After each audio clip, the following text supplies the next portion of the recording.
في ناس كتير عايزة تبدأ تتعلم برمجة، بس أول حاجة بتواجههم يبدأوا منين وبلغة ايه.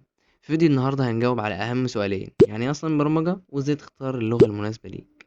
لو فضلت معايا للآخر هتكون عرفت تبدأ صح من غير ما تتشتت من كتر المصادر، ومن غير ما تتشتت وتلخبط الدنيا بالنسبة لك.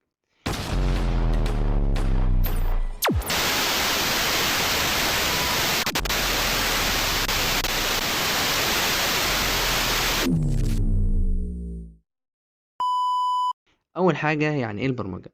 البرمجة إنك تشرح للكمبيوتر خطوة بخطوة يعمل إيه. وعشان تفهم النقطة دي كويس، خلينا نخمن ان الكمبيوتر ده واحد صاحبك واسمه ميدو مثلا. صاحبك ده ما بيخمنش، ما بيعرفش يتصرف، ضد الغباء. يعني حرفيا انت عشان تطلب منه ينفذ حاجة لازما تقوله يعمل ايه عشان ينفذ الحاجة. يعني لو طلبت منه يفتح الباب، مش هتقوله افتح الباب، لا، انت هتقوله يقوم، يمشي خطوة، كمان خطوة، كمان خطوة. وصلت للباب، طب مد ايدك وافتح الباب. غير كده هو مش هيفهم. طيب، كده ممكن تكون فاهم ان البرمجة سهلة، او انك تكتب له افتح اعمل اطبع. لا، مش كده. في نقطة مهمة برضو لازم تعرفها عن زيكو، انه ما بيتكلمش لغتك. يعني مثلا مش عربي، انجليزي، برتغالي، فرنساوي، لا. زيكو بيتكلم لغة الاصفار والوحايد. طبعا هتفكر انا بضحك عليك واقول لك ان في لغة اصلا اصفار وحايد. ايوه، اللغة دي موجودة وهي لغة الكمبيوتر. طيب تمام. ازاي تكتبها اصلا؟ يعني انت ازاي هتكتب 010010110011 هتعمل ايه؟ مستحيل انك تقدر تعمل حاجة زي دي. فهنا يجي دور لغات البرمجة. لغات البرمجة على الرغم من انها كتير توصل هدف واحد، وانك تتحكم في الكمبيوتر بتاعك.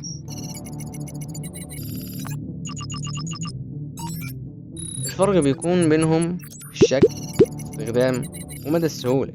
في لغات سهلة جدا ومناسبة لواحد لسه بادئ في الحوار ده، زي بايثون. في لغات أقوى، قوية، بس أعقد شوية، زي السي، سواء سي أو سي بلس أو جافا. ولو لسه ما ركزتش على أقوى لغة، ركز على أسهل لغة توصلك للفهم، وبعدين تقدر تتنقل لأي لغة. إزاي تقدر تختار اللغة المناسبة ليك؟ السؤال ده بيجي كتير. ابدأ ببايثون، جافا سكريبت، جافا. الحقيقة مفيش لغة واحدة أفضل، يعني كل اللغات بتكمل بعضها. يعني لو عايز تعمل على المواقع معك جافا سكريبت، لو عايز تحلل البيانات وتشتغل بالذكاء الاصطناعي عندك بايثون، لو عايز تشتغل في البرمجة أنظمة ألعاب تقدر تستخدم سي شارب أو سي بلس بلس. فكر دايما كده، أنا عايز أعمل إيه، وبعدها أشوف أنهي لغة بتخدم هدفك وأبدأ منين. مقارنة بسيطة بين أشهر اللغات. يعني خليني أشرح لك بسرعة إيه الفرق بين أشهر اللغات. بايثون سهلة للمبتدئين، شكلها شبه اللغة العادية، تقدر تعرفها، ممتازة لتحليل البيانات والتعليم الآلي. جافا سكريبت اللغة الأساسية للويب، تقدر تبني بيها مواقع وتطبيقات. وللعلم بايثون برضو تقدر تبني بيها مواقع وتطبيقات، لكن جافا أقوى. والسي بلس بلس لغة قوية جدا وقريبة من الجهاز نفسه. يعني هي من لغات اللو ليفل. يعني لغات اللو ليفل هذه بتكون أقوى في الأداء وأسرع.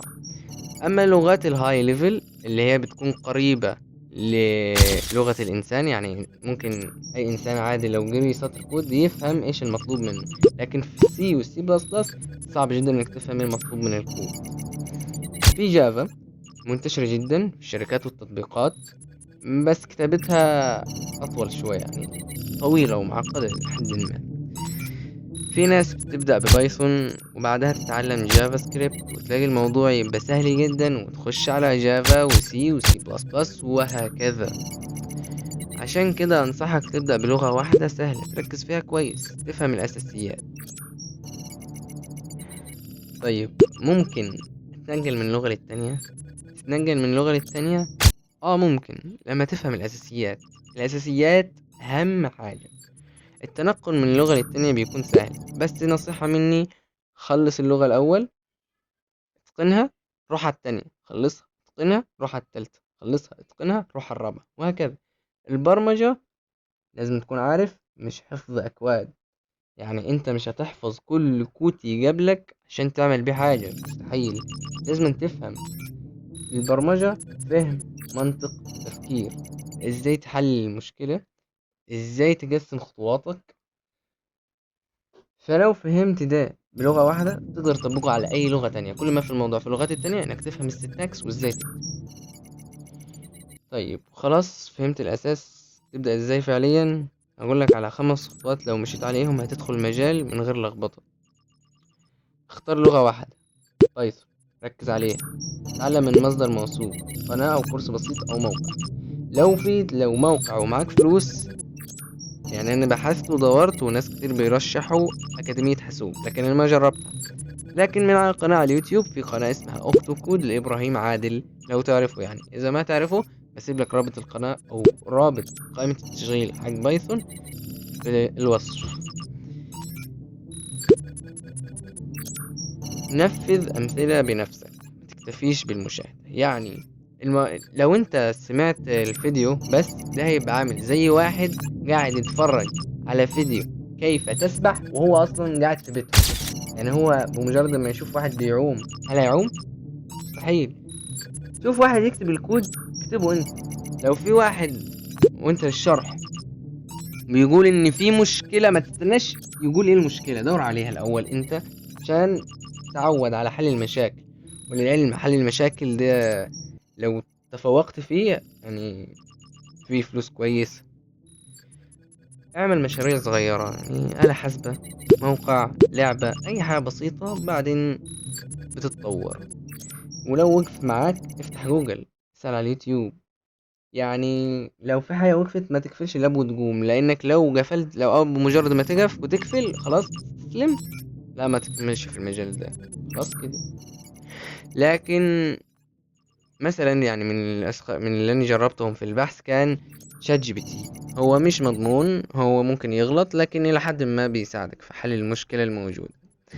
وخلي البرمجة بالنسبة لك عادة يومية، حتى لو نص ساعة في اليوم. الاستمرارية أهم شيء. كل مبرمج كبير بيبدأ من الصفر، كل لغة برمجة بتخدم هدف معين، لكن اللي يخدمك فعلا هو انك تبدأ تمشي خطوة بخطوة لين ما توصل لهدفك. دلوقتي انت عارف يعني ايه برمجة، عارف الفرق بين اللغات، عارف تبدأ منين. فابدأ من النهاردة. لو استفدت في الفيديو دوس لايك واشتراك، واكتب لي في التعليقات انا بدأت بلغة. خلينا نعرف الناس اختارت ايه اكتر لغة فضلتها. سلام.